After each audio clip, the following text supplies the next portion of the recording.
Oke, perkenalkan nama saya Samuel Ardana Sembiring dari kelas 12 IPA 2 dengan mata pelajaran agama tentang khotbah.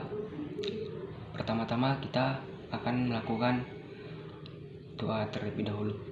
Mari kita berdoa. Yesus, saya ingin melakukan khotbah atau mengabarkan sedikit dari firman-Mu, kiranya Engkau menyertakan saya dan membimbing saya, Tuhan Yesus. Berarti saya dalam menyampaikan khotbah-Mu dan juga berkati orang-orang yang mendengar khotbahku supaya dapat melakukan sesuai dengan yang Kau perintahkan dan sesuai dengan kehendak-Mu, dan berkati juga orang-orang yang Kami sayangi. Terima kasih Yesus, dalam nama Yesus syukur. Ya, amin.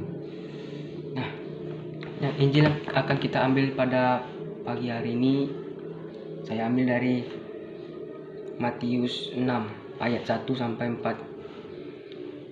Hal memberi sedekah. Ingatlah, jangan kamu melakukan kewajiban agamamu di hadapan orang supaya dilihat mereka, karena jika demikian kamu tidak beroleh upah dari Bapamu di surga. Jadi, apabila engkau memberi sedekah, janganlah engkau mencanangkan hal itu seperti yang dilakukan orang munafik di rumah-rumah ibadat dan di lorong-lorong supaya mereka dipuji orang. Aku berkata kepadamu, sesungguhnya mereka sudah mendapat upahnya. Tetapi jika engkau memberi sedekah, janganlah diketahui tangan kirimu apa yang hendak diperbuat tangan kananmu. Hendaklah sedekah itu diberikan dengan tersembunyi, maka Bapamu yang melihat tersembunyi akan membalasnya kepadamu. Nah, pada ayat ini, ayat pertama kita dapat melihat atau kewajiban, janganlah kamu melakukan kewajiban agamamu di hadapan orang banyak supaya dilihat mereka.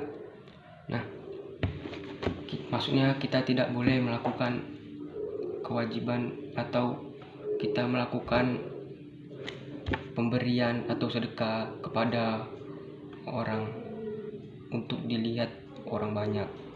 Nah, sedangkan ayat 2 berkata, jadi apabila engkau memberi sedekah, janganlah engkau mencanangkan hal itu seperti yang dilakukan orang munafik di rumah-rumah ibadat dan di lorong-lorong supaya mereka dipuji orang.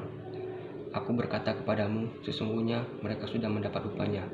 Nah, maksudnya di sini kita gak boleh jadi orang yang munafik dengan cara memberikan sedekah agar tujuan kita dapat memperoleh ketenaran atau supaya kita dapat dilihat orang dan dipuji-puji orang, karena itu akan sama saja sedekah kita tidak akan ada upahnya jika kita melakukan hal seperti itu. Hendaklah kita melakukan sedekah dengan cara tersembunyi dan tanpa orang ketahui, karena itu akan lebih baik dan bakal diterima oleh Allah Bapa.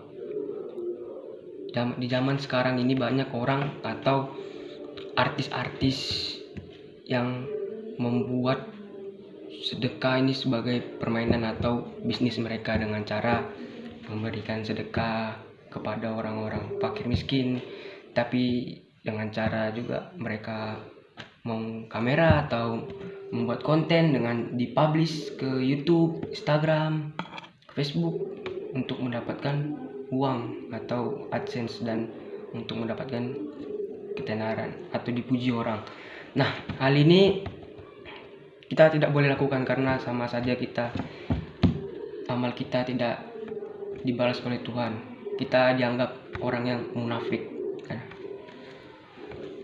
Jadi ada baiknya jika kita sedekah itu kita lakukan dengan ikhlas tanpa ada sepengetahuan orang, karena itu akan lebih baik dan akan diterima oleh Allah.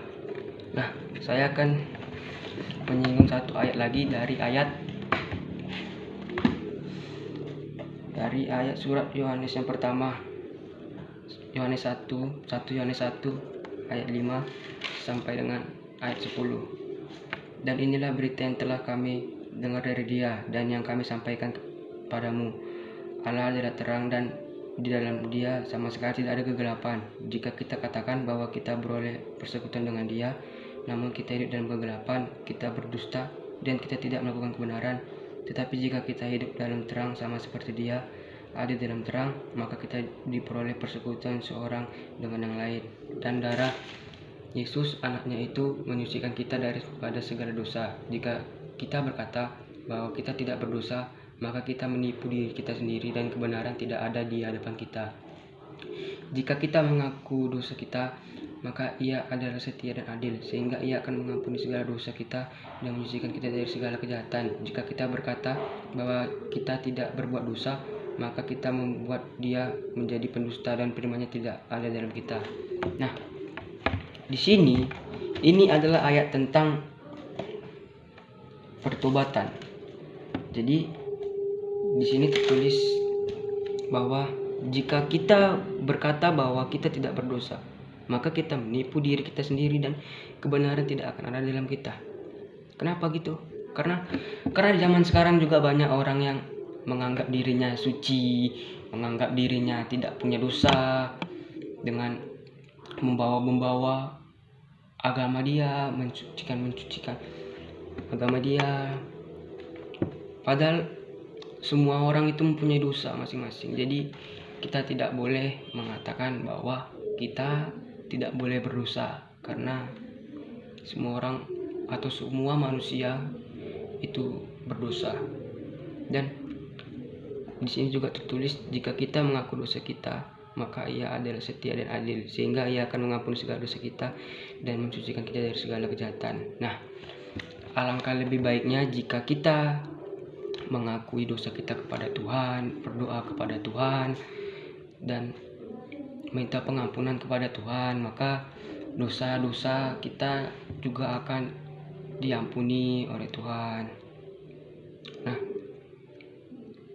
di sini juga ada lagi tertulis, jika kita berkata bahwa kita tidak ada berbuat dosa, maka kita membuat Dia menjadi pendusta dan firman-Nya tidak ada dalam kita. Nah, maksudnya di sini jika kita ngomong sama orang kita nggak ada dosa, wah saya ini nggak ada dosa. Nah, sama saja kita membuat Allah Bapa menjadi pendusta dan firman-Nya tidak ada dalam kita. Maka kita tidak hidup di dalam terang Tuhan, karena kita mengakui bahwa kita tidak ada dosa. Padahal sebenarnya kita ini adalah umat yang berdosa. Jadi kita harus meminta pengampunan kepada Allah setiap hari, baik itu satu hari kita tidak ada melakukan dosa, tapi kita tetap juga akan melakukan pengampunan, karena kita semua adalah makhluk yang berdosa dan tidak ada makhluk suci di dunia ini. Nah, mari kita, sekian dari saya khotbah pada pagi hari ini. Mari kita berdoa. Yesus, saya sudah menyelesaikan khotbah saya, kiranya Engkau berkati saya dan juga berkati orang-orang sekitar saya, dan berkati juga guru-guru saya, supaya kami terhindar dari mara bahaya dan juga terhindar dari virus-virus yang sedang marak di dunia. Tuhan, berkati juga orang-orang yang kami sayangi, dan berkati juga negara ini dan dunia ini.